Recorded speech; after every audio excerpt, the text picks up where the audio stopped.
Boa tarde a todos e a todas, meu nome é Arthur Dias e a gente está começando agora mais uma edição do Pod ADUFG, o podcast do Sindicato dos Docentes das Universidades Federais de Goiás. Hoje a gente vai fazer um debate um pouco mais leve, um debate um pouco diferente do que a gente estava acostumado a fazer. Vamos falar sobre quadrinhos e cinema, a adaptação do novo filme do Quarteto Fantástico, Primeiros Passos. Para fazer essa conversa hoje com a gente tem dois convidados especiais. O primeiro deles é o professor Rubem Borges Teixeira Ramos.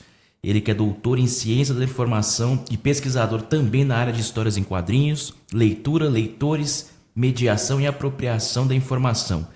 Recebeu o prêmio UFMG de teses com a melhor tese na área de Ciência da Informação em 2018 e a menção honrosa no prêmio CAPES de tese 2018, ambos por seu doutorado sobre apropriação de informações por leitores de histórias em quadrinhos de super-heróis da Marvel e da DC Comics. Professor associado do curso de graduação em Gestão da Informação e do programa de pós-graduação em Ciência da Informação da Faculdade de Informação e Comunicação da UFG. Boa tarde, professor, tudo bem? Muito boa tarde a vocês que nos ouvem. É um prazer estar aqui para debater um tema tão interessante quanto histórias em quadrinhos. Muito obrigado pelo convite. Por último, mas não menos importante, temos aqui João Pedro Santos. Ele que é jornalista formado pelo UFG, criador de conteúdo pelo blog e canal no YouTube No Cinema com João Pedro, autor do livro A Crônica Francesa, Carta de Amor de Wes Anderson, a revista The New Yorker, recém-publicado pela editora Dialética e também integrante da nossa equipe de comunicação aqui da UFG Sindicato. Boa tarde, João Pedro, tudo bem? Boa tarde, Arthur, tudo jóia? É um prazer estar aqui, é uma verdadeira honra, na verdade, servir aqui como convidado para falar de um tema que eu gosto tanto de falar. Maravilha, sem mais delongas, vamos começar. Esse é um filme que é um pouco diferente dos outros filmes que foram apresentados sobre o Quarteto Fantástico, e ele tem dividido opiniões. E muita gente tem gostado dessa pegada nova, retrofuturista que eles colocaram. Já tem gente falando que ele não gostou muito, ficou raso, que não está profundo. Como que vocês veem fazer a primeira rodada? Como é que vocês veem esse filme com relação aos filmes feitos anteriormente? Ele é mais fiel aos quadrinhos? Ele é menos fiel aos quadrinhos? Como é que vocês acham que ficou essa nova adaptação do Quarteto Fantástico? Eu gostei de todas as 4 adaptações que nós tivemos até hoje. 5, se nós considerarmos o filme de 1994. 5, então. Essa me parece a mais crível e fiel ao que o Quarteto Fantástico, tal qual foi criado em 1961 por Stan Lee e Jack Kirby, quis mostrar. Uma equipe de aventureiros espaciais, de astronautas que adquire os seus poderes por um acidente, um infortúnio cósmico, mas que não deixam de ser cientistas, que não deixam de ser exploradores, que não deixam de ser aventureiros. E ele ter sido ambientado nos anos 60 foi primoroso. Ele ter uma pegada retrofuturista foi um toque de classe. Nós vimos isso em toda a filmografia, toda a fotografia do filme. Acho que isso foi uma escolha muito acertada dos envolvidos. E as vestimentas, a Nova York que nós temos ali, muito bem ambientada nos anos 60. Tanto é que alguns detalhes para quem conheceu ou quem pode até ver registros históricos como filmes ambientados em Nova York naquela época se fazem presentes. Um detalhe que me chamou muito a atenção vendo e revendo o filme do Quarteto Fantástico, este último, é quando o Topeira pega e sequestra o prédio da Panam e coloca dentro dos seus domínios no subterrâneo. E a Panam foi uma empresa aérea internacional e tinha um prédio enorme em Manhattan durante aquela década. Então eles foram muito fiéis àquilo de colocar com elementos que existiam do que era uma realidade norte-americana, estadunidense, da vida comum do ser humano nova-iorquino.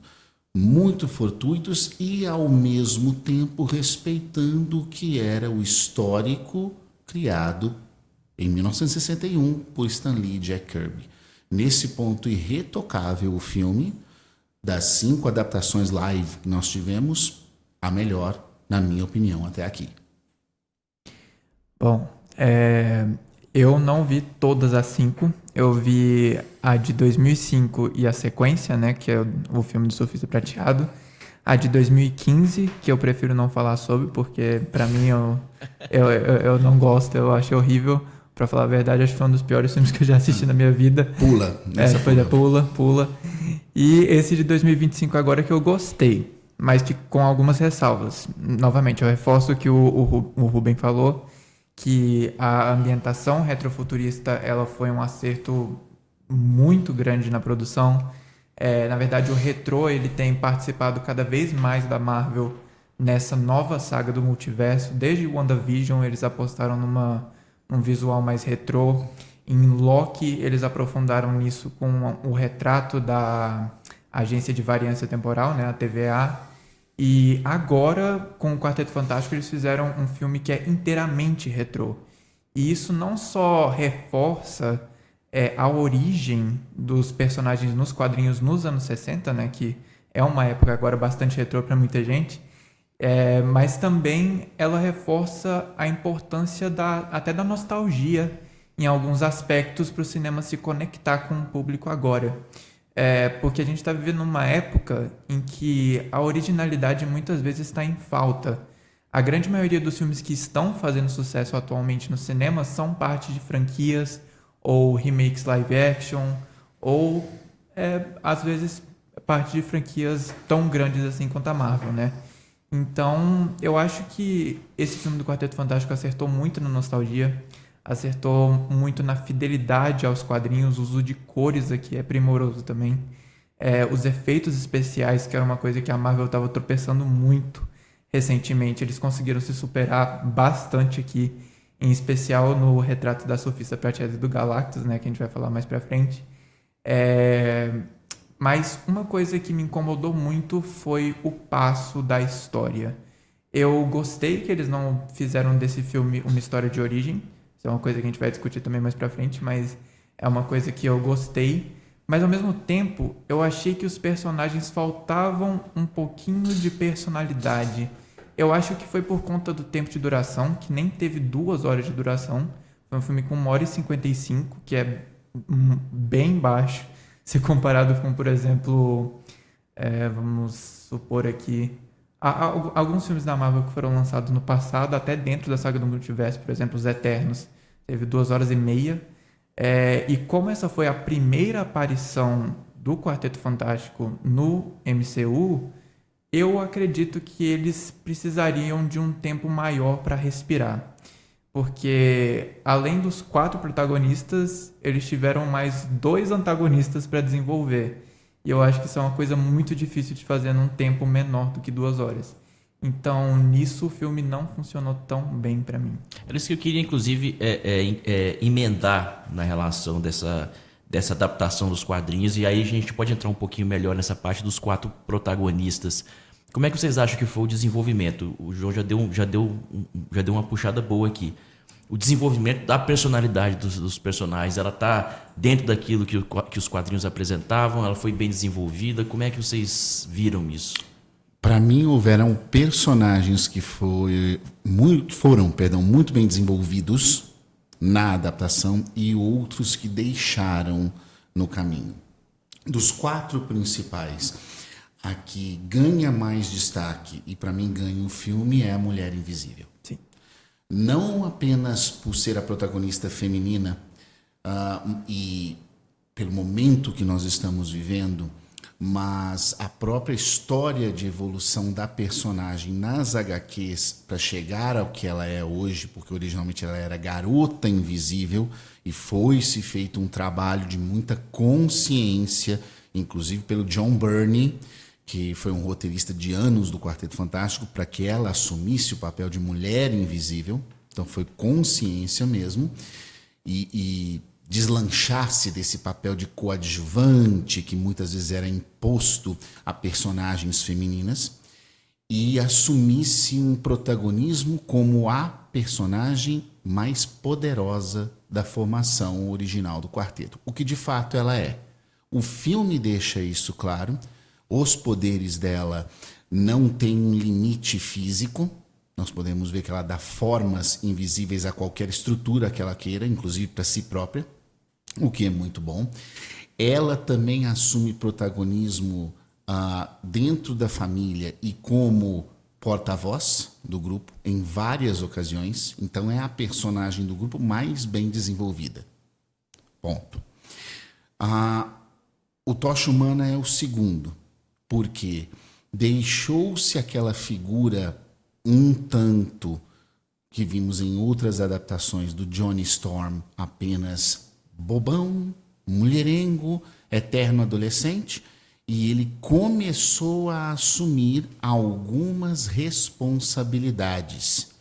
É ele quem deteta a questão do som, é ele que vai atrás e corre para descobrir o que a alienígena, a surfista prateada, está querendo dizer, quais são as similaridades, ou seja, ele se preocupa com algo mais do que o próprio umbigo, coisa que o Tocha das outras caracterizações pouco fazia.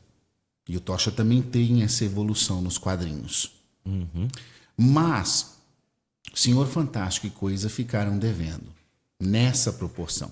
Nós vemos o Senhor Fantástico como uma mente científica brilhante, perfeito. Pedro Pascal representa isso em várias horas, com o programa de rádio infantil que ele é o cientista, com a lousa, com o giz fazendo as equações, com as teorias mirabolantes, mas parece que falta alguma coisa ainda de personalidade de Reed Richards para ele ser o líder do Quarteto Fantástico e até a constituição dos poderes dele. Muitos estão reclamando de algumas cenas do esticar, que parece que ele ficou meio preso, quando deveria ter mais capacidade de elasticidade. E o Coisa, que é um membro extremamente denso,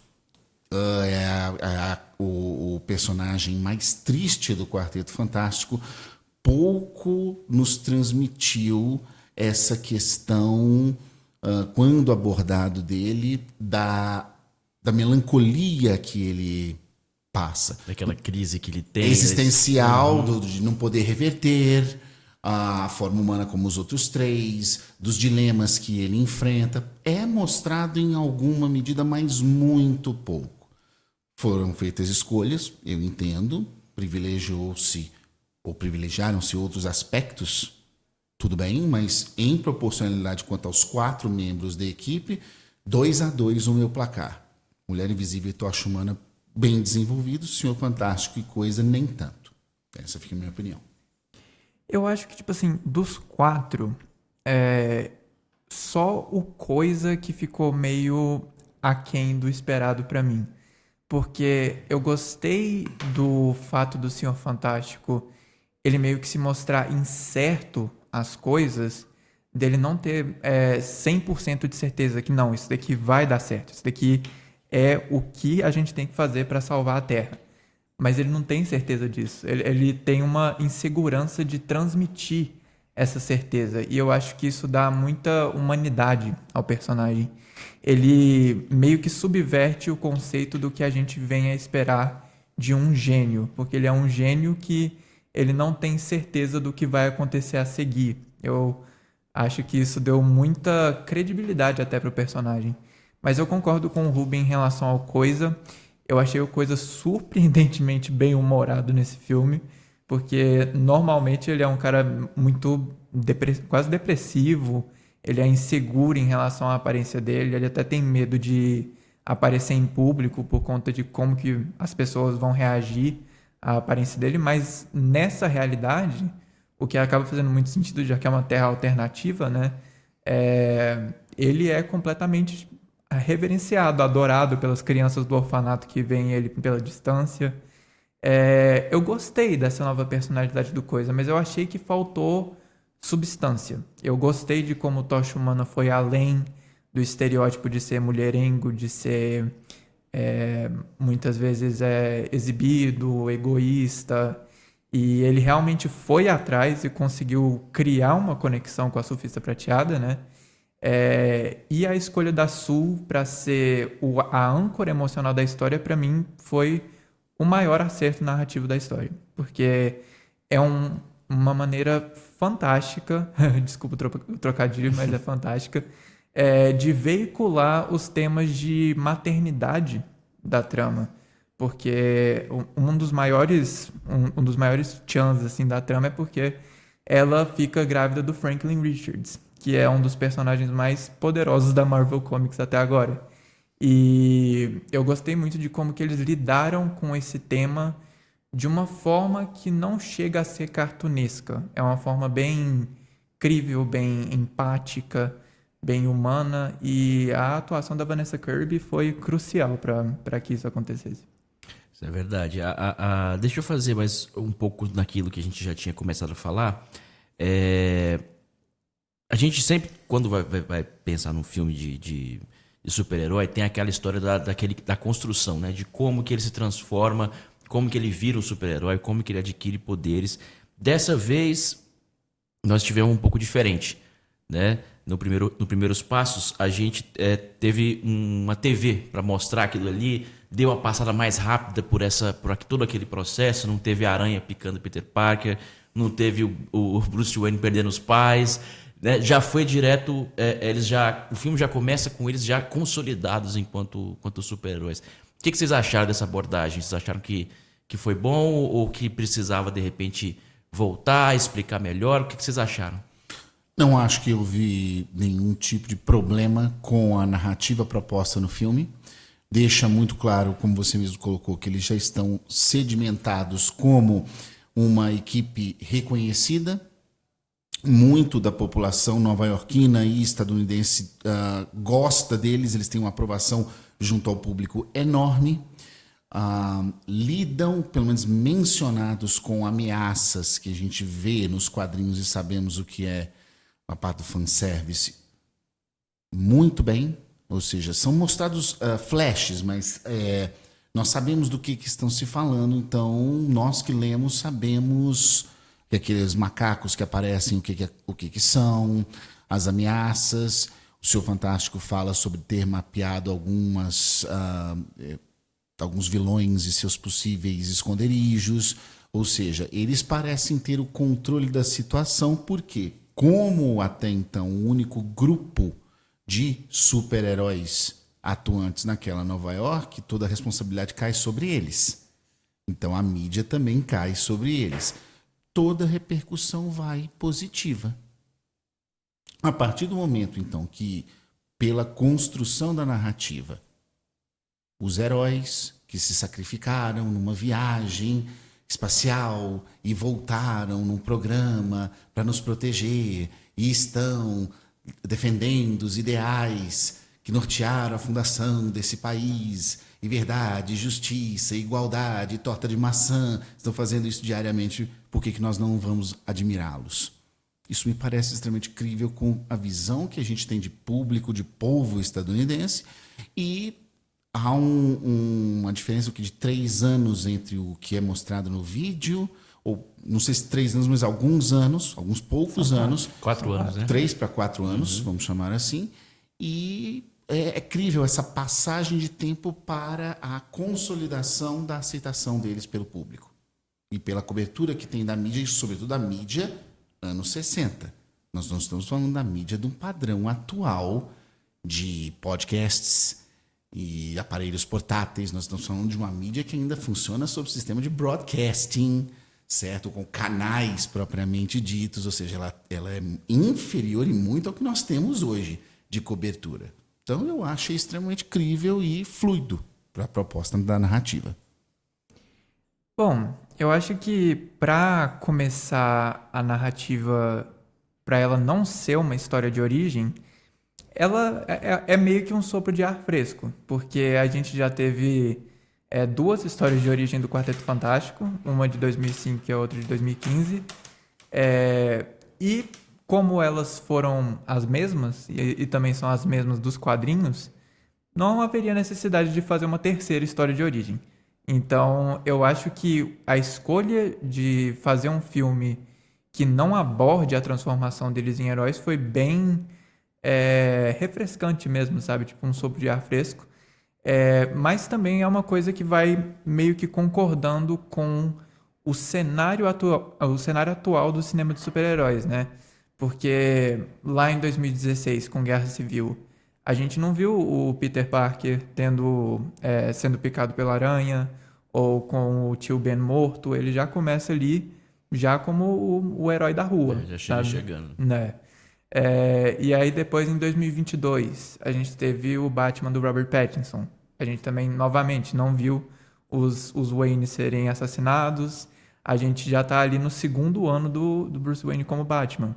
E isso dá, tipo assim, isso permite ao roteirista já ir direto ao ponto. Meio que cortar aquilo que o pessoal já sabe e já ir direto para a história propriamente dita.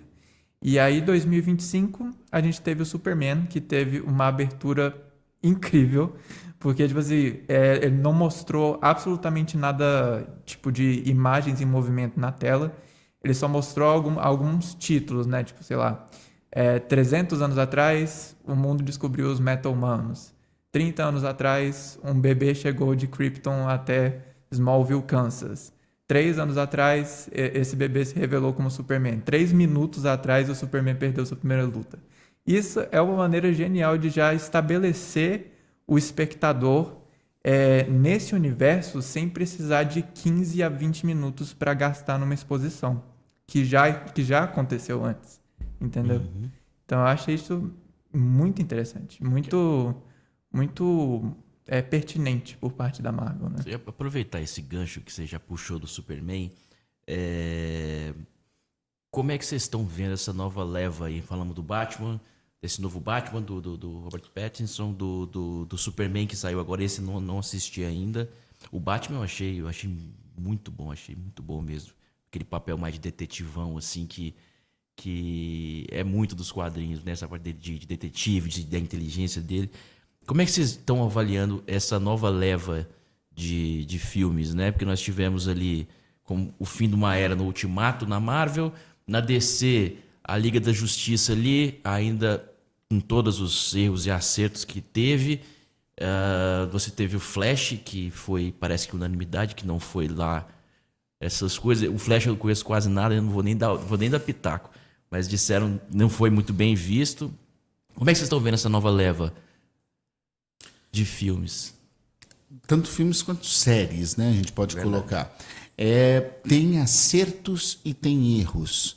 A Disney Marvel parece que tem, infelizmente, de forma quantitativa, após Ultimato, mais errado do que acertado, quantitativamente falando, porque nós vemos alguns sucessos em que ela faz o que se espera dela, que é uma coisa direta, do tipo, vamos atender o que o público quer.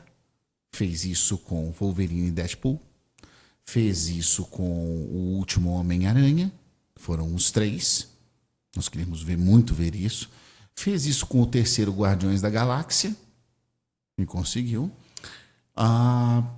Mas diversas outras produções não conseguiram esse êxito. É só este aspecto, é só esse detalhe? Não. Se trata desse e de outros detalhes também. Atender o público é mas mais do que isso, você ter uma narrativa construída de uma forma respeitosa com o que tem na mídia original, porque foi baseada naquilo. E é claro que a gente entende que é uma adaptação, não pode ser feito 100% entre mídias, ok?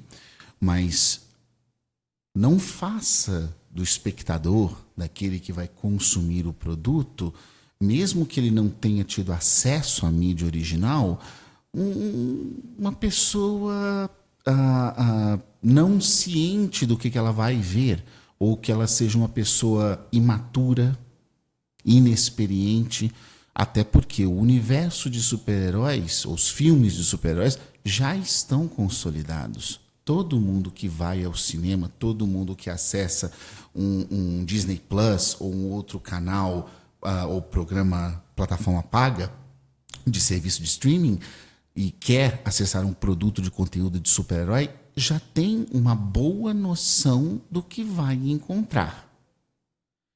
Se quer ser surpreendido, é com algumas coisas positivas que podem vir a compor a narrativa. E temos exemplos disso em diversos filmes. Por exemplo, o Capitão América 2, Soldado Invernal, é um filme de super-herói? É.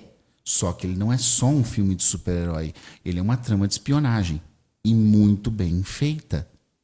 Ele é crível naquele universo e mostrou que podem ser abordados os dois temas sem problema nenhum. O Logan é uma ode ao faroeste. E podem ser abordados os dois temas sem problema nenhum. Então, muitas pessoas colocam que estamos vendo o declínio, estamos vendo o fim do universo de super-heróis. Eu não sei se estamos vendo isso ainda. Eu acho que ainda há muito boas histórias para serem contadas na Marvel e na DC.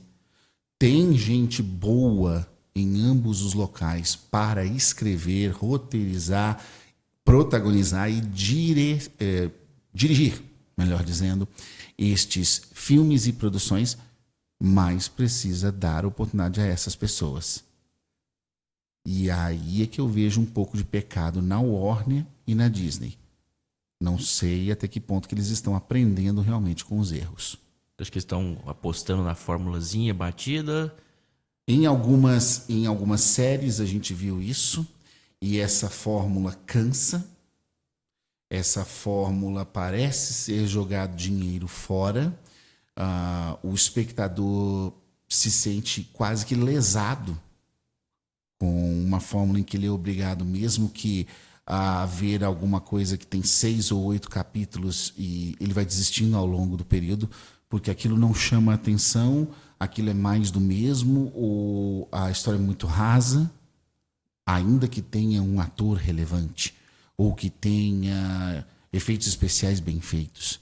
Nós queremos a junção disso com uma trama que chame a atenção, que cative. Dá para ser feito. Já foi feito antes. Agora cabe a quem tem esse poder fazer. Uhum.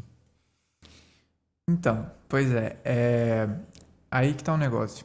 Desde o Ultimato, que junto com Homem-Aranha Longe de Casa, né, marcou o fim da saga do infinito, eu creio que a Marvel focou mais na quantidade dos projetos do que na qualidade deles na saga do multiverso. Porque, se eu não me engano, eu acho que tiveram muito mais projetos se comparado com a saga do infinito, porque eles tiveram que adicionar as séries de TV na continuidade da linha do tempo. Então isso foi uma coisa que levou bastante tempo e também bastante talento dos filmes para as séries, o que pode até ter diminuído a qualidade dos filmes como resultado. E outra coisa que eu não gostei muito da saga do multiverso foi que eles prometeram muita coisa que eles ainda não cumpriram. Por exemplo, um exemplo disso é o filme dos Eternos. Muita gente se viu dividido com o filme dos Eternos porque ele é um filme mais contemplativo, ele é um pouco mais parado, ele não foca muito nas cenas de ação. Mas uma coisa que eu gostei muito foi a visão que a diretora, a Chloe Zhao, teve em relação a esse universo. E ela deixou 2 pontas claramente abertas para serem exploradas nesse universo. Isso lá em 2021. Até agora eles não pegaram isso para desenvolver. E eu duvido que eles vão fazer isso antes de 2027, quando Guerra Secreta chegar. Então, eu acho que esse sentimento de oportunidade perdida marcou muito essa era de super-heróis pós-Ultimato, né? E outra coisa que marcou e, na verdade, manchou essa era de heróis pós-Ultimato foi a nostalgia. Eu acho que, tanto no aspecto da Marvel quanto na DC, eles apostaram muito naquilo que veio antes para tentar fazer sucesso. Por exemplo, em 2024 teve o Deadpool e Wolverine. Lá a Laura do Logan voltou, a Electra voltou, o Blade voltou, o Gambit, que muitos queriam que o Channing Tatum interpretasse, ele finalmente interpretou. E tipo, eles apostam nisso com todas as fichas para tentar alcançar o bilhão de dólares. E muitas vezes eles não focam na história. O foco passa a ser a nostalgia e o fanservice do que é a história em si. E eu acho que isso é um problema muito grande e é algo que a Marvel precisa reformular o mais cedo possível. Porque eu acho que eles vão alcançar um novo pico de fanservice com o novo filme dos Vingadores, o Doomsday, que vai lançar em dezembro de 2026. Tanto que eles tiveram uma live de 5 horas e meia só para revelar o elenco. Então... Foi parte do elenco, né? Pois é. E vai ser, tipo, um filme muito carregado. Ele vai juntar os novos Vingadores, que são os Thunderbolts, né? Os Vingadores liderados pelo Sam Wilson, os X-Men dos anos 2000, quem mais? Quem que eu tô esquecendo? O Quarteto. Então, tipo, vai ter um monte de gente e novamente, eles estão apostando em nostalgia, porque eles recrutaram Ian McKellen, Patrick Stewart, todo mundo que fez parte desse coletivo de super-heróis que começou nos anos 2000 para tentar bancar com isso.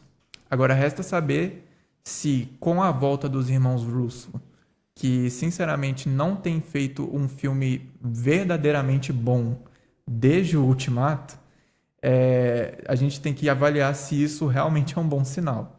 Porque eles não fizeram filmes bons desde 2019. Eles fizeram Cherry, que foi um filme ambicioso, mas que pecou um pouco na narrativa, mesmo sendo ali salvo pela atuação do Tom Holland. E esse ano ainda eles lançaram provavelmente um dos piores filmes de 2025, que é o Estado Elétrico, que lançou na Netflix recentemente. Então, eu acho que com o final da saga do multiverso, eles têm que concentrar na originalidade, no novo, que é algo que eu creio que a DC vai fazer um pouco melhor, porque eles já revelaram que na primeira fase, além dos super-heróis já estabelecidos, como o Superman, o Batman, a Mulher Maravilha, eles vão concentrar em alguns que são menos conhecidos, por exemplo, a Autoridade. Eu nunca ouvi falar da Autoridade. É o Booster Gold, né? Que eu não sei qual que é o nome dele em português. Mas... É o Gladiador Dourado? É esse mesmo. Nunca ouvi falar dele também. Então, tipo assim, é uma oportunidade que a Marvel está desperdiçando de apresentar personagens novos que o espectador possa se importar tão quanto eles se importaram com os personagens apresentados na Saga do Infinito. Então, eu acho que nesse aspecto a DC tem um futuro mais promissor do que a Marvel. Deixa eu aproveitar e perguntar assim, tem uma impressão às vezes que eu tenho, é que essa necessidade de colocar as séries e os filmes dentro da mesma ordem cronológica, parece que as coisas estão ficando meio corridas assim. Eu não sei se vocês tiveram essa impressão. E junto com isso, vocês aí perguntar sobre o gancho que ele colocou dos novos personagens da Marvel. Você acha que isso é uma oportunidade que dá para ser explorada? Como é que você vê esse movimento, esses novos Vingadores? Como é que você vê o explorar desses novos personagens? Sim, eu penso que é uma oportunidade a ser explorada, até porque isso também faz parte de uma fórmula da Marvel. Desde o Stan Lee e do Jack Kirby. Não apenas a clássica fórmula de super-heróis, que são os indivíduos com superpoderes, mas com os mesmos problemas e dilemas de um ser humano normal, que essa é a clássica. Mas eles começaram a notar nas vendas e nos índices que quando um personagem aparecia na aventura de outro, isso dava ibope. E a revista vendia mais. Aquele número esgotava no ponto de venda. Era bem requisitado. Então, esse tipo de coisa começou a juntar. Nossa, só um parêntese. Isso para mim, na minha experiência pessoal, foi quando eu li Carnificina Total. Que começou a aparecer aquele monte de vilão e de repente tava o Capitão América no gibi do Homem-Aranha. Eu falei, cara, isso aqui é muito, muito, muito bom mesmo, né? Isso foi só porque você falou, eu lembrei na hora que acho que foi um quadrinho que mais me marcou. Eu sempre li muito Homem-Aranha, o que mais me marcou foi esse. E a própria constituição da saga original Guerras Secretas é essa. Porque a história original, publicada nos Estados Unidos em 1984, aqui no Brasil chegou só em 86, ela foi uma história encomendada pela Marvel para vender merchandising, bonecos, ok, beleza, brinquedos, mas o plot básico era uma ameaça cósmica que procurava juntar um monte de super-heróis e um monte de super-vilões, em um outro planeta, chamava Planeta de Batalha, prometendo que o grupo que ganhasse teria todos os seus desejos realizados. E ali foi a primeira, ou uma das primeiras vezes em que nós, leitores, fomos brindados na Marvel em ver uma quantidade de personagens diferentes em uma saga de 12 edições interagindo uns com os outros. Era para vender, tinha questões mercadológicas, tudo bem, mas o leitor gosta muito disso. Tanto é que marcou e o nome está sendo utilizado e vai ter algum fundo até hoje para o filme. Então, quando nós pegamos a questão das pontas soltas, que podem vir a ser utilizadas, eu não sei como, nem sei se vão, isso é um problema, deveriam, mas, por exemplo, um filme que teve uma aceitação mediana até aqui, que foi o filme do Shang-Chi. Tem um mistério no final daquele filme que são os benditos dos 10 anéis e a energia que eles estão emitindo e quem é que eles estão querendo se comunicar, quem que eles estão chamando. Aquilo é um gancho que pode ser muito bem explorado, tanto em termos do armamento quanto em personagens, para Guerras Secretas. É um dos muitos ganchos que, se bem executado em narrativa, pode dar um up para a personagem, que teve coisas muito boas naquele filme, como as coreografias de luta foram muito bem executadas, mais do que várias personagens, do que o seriado do Punho de Ferro, por exemplo, que era da Netflix, e que também é um artista marcial maravilhoso na Marvel, mas ficou devendo demais na Netflix. Agora nós temos que ver como vão ser executadas. Então, o fato de você ter o filme de uma personagem não quer dizer que a gente só quer ver aquela personagem. Nós já estamos vendo movimentações de bastidores das produções encabeçadas para 2026 e anos vindouros, em que mesmo que seja o filme do Homem-Aranha, já estão falando que vai ter uma pegada urbana. Oba, todo mundo quer ver o Homem-Aranha com pegada urbana, mas que mais?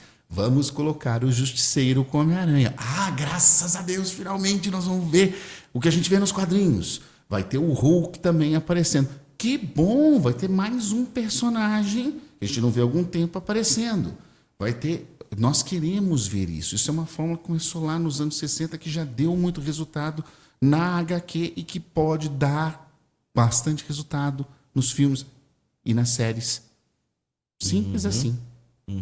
Deixa eu aproveitar, voltando um pouquinho para o filme. A gente falou um pouco sobre como foi o desenvolvimento dos protagonistas. Eu queria falar um pouco sobre o desenvolvimento dos vilões, do Galactus e da Surfista Prateada. O Galactus tem algumas análises têm dito que ele ficou um pouco superficial dentro daquele conceito de devorar, da fome que ele tem de devorar os mundos. Como é que vocês acharam, como é que vocês viram o desenvolvimento desses dois personagens no filme? Bom, então, eu não conheço dos quadrinhos o suficiente para falar de forma com uma autoridade maior assim sobre tanto Galactus quanto Surfista Prateada, mas, ao meu ver, a Surfista Prateada chamou mais atenção do que o Galactus. porque parece que tem um pouco mais de desenvolvimento por parte da Shia LaBeouf, né, que é o alter ego da Surfista Prateada, porque tem toda aquela química que ela tem com o Tocha Humana, que é uma das melhores partes do filme, para falar a verdade. Só que do lado do Galactus, novamente, é uma coisa que poderia ser resolvida muito facilmente com 10, 15 minutos a mais de filme. Porque ele não foi estabelecido como uma ameaça a nível Thanos, digamos assim. Eu acho que ele devia ter sido um pouco mais desenvolvido para ele realmente se mostrar como uma ameaça, sei lá, ele ter devorado o planeta na frente do Quarteto Fantástico. Não sei, uma opção.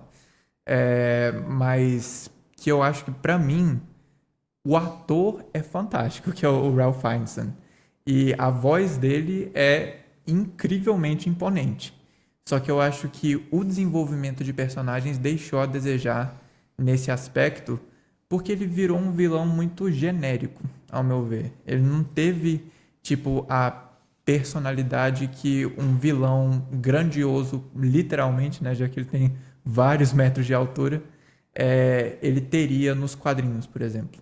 Então, eu achei a Shia LaBeouf relativamente bem desenvolvida para um filme com menos de 2 horas de duração. O Galactus eu achei um pouco abaixo do esperado.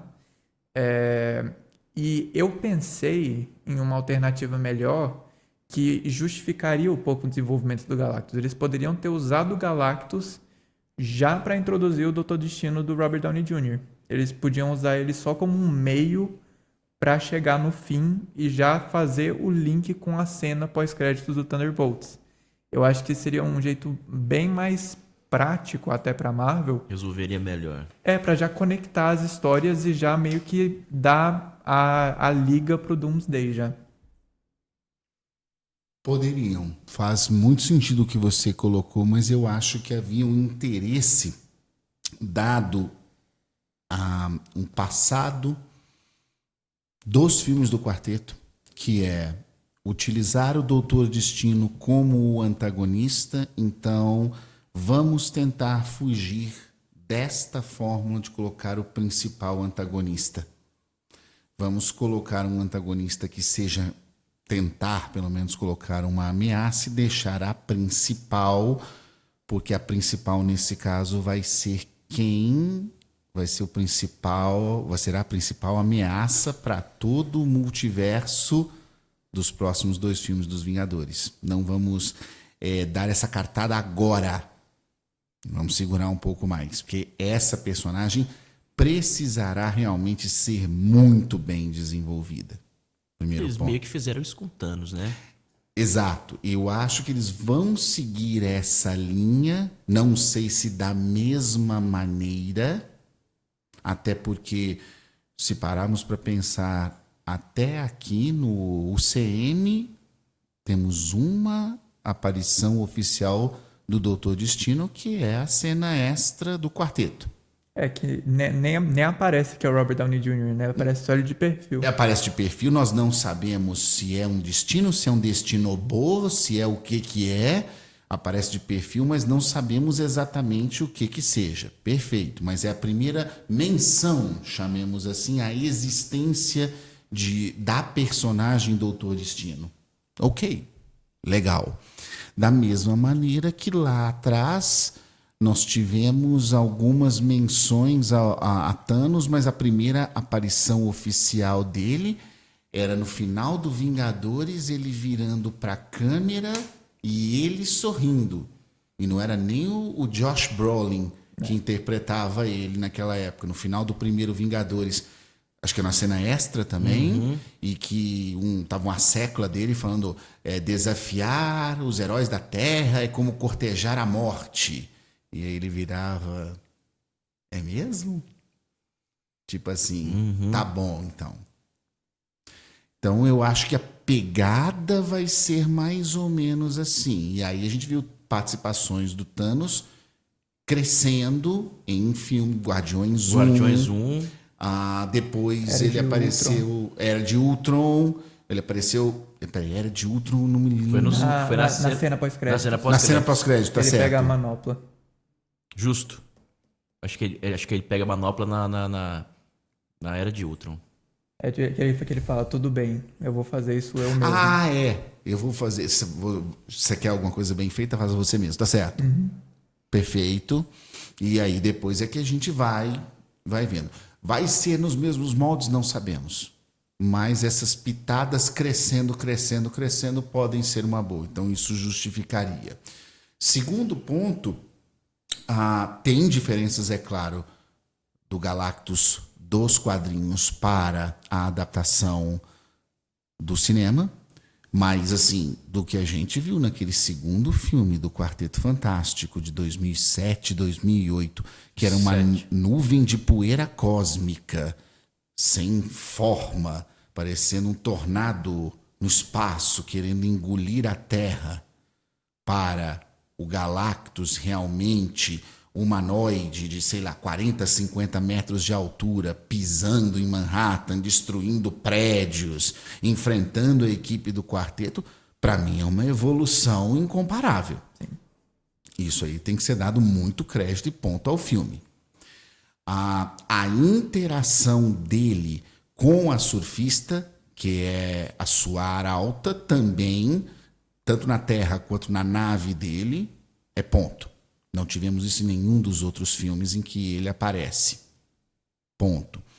A voz, o ator, a interpretação que dá, acreditam a Galactus uma certa tonalidade de antagonista. Então souberam escolher muito bem. O que talvez poderia ter sido mais bem explorado é destruição de uma cadeia ou sequência de mundos, porque o Senhor Fantástico descobre por registros que mundos foram destruídos depois, quando eles viajam para onde está a nave de Galactus, é que eles veem o processo de eliminação, o quanto a energia vital do planeta é consumida. E aí que ele toma a ciência do que está acontecendo. Tá, é uma forma de mostrar, mas talvez se tivesse mostrado em uma escala quantitativamente maior de vários planetas e por que ele precisa de planetas com energia vital. Não é Júpiter ou Marte, que são muito maiores, muito mais densos do que a Terra em termos de propriedade, mas não tem nenhum ser vivo lá habitando. Ele precisa de planetas que tenham condições habitáveis, que tenham organismos vivos. Tem uma razão de ser isso. Isso poderia ter sido explicado e faria todo o sentido crível. Gente, a gente conversou bastante. Eu queria já encaminhar para o final da nossa conversa, perguntando. A gente já falou bastante aqui sobre o universo da Marvel, sobre como esses heróis, as histórias vão se cruzando, mas especificamente com relação ao Quarteto Fantástico dentro do universo. Como é que vocês estão projetando a participação deles, a aparição deles no universo daqui para frente? Como é que vocês acham que eles se encaixam nas próximas histórias? Como é que vocês viram isso? Pois é, resta saber se depois de Guerras Secretas eles vão fazer meio que um reboot, mesmo que seja um soft reboot desse universo, né? Se eles vão devolver cada um dos heróis multiversais para suas respectivas terras e demorar um pouco mais para fazer mais um evento de multiverso, né? Mas já é fato que eles vão ser alguns dos principais personagens tanto do Doomsday quanto do Guerras Secretas, já que eles são personagens vitais nos quadrinhos, em especial nos quadrinhos de Guerras Secretas. Então, eu acho que o papel deles vai ser bem grande até 2027. Agora, resta saber além disso, porque a gente tem também uma possibilidade de um retorno do Quarteto Fantástico de 2005, já que eles já deram a dica com a aparição do Chris Evans como Tocha Humana no Deadpool e Wolverine, e tem uma possibilidade de que a nave que apareceu na cena pós-créditos do Thunderbolts é a nave do Quarteto de 2005, ao invés do Quarteto agora de 2025. Então, eu acho que, como a primeira família da Marvel, eles têm um papel muito grande a cumprir.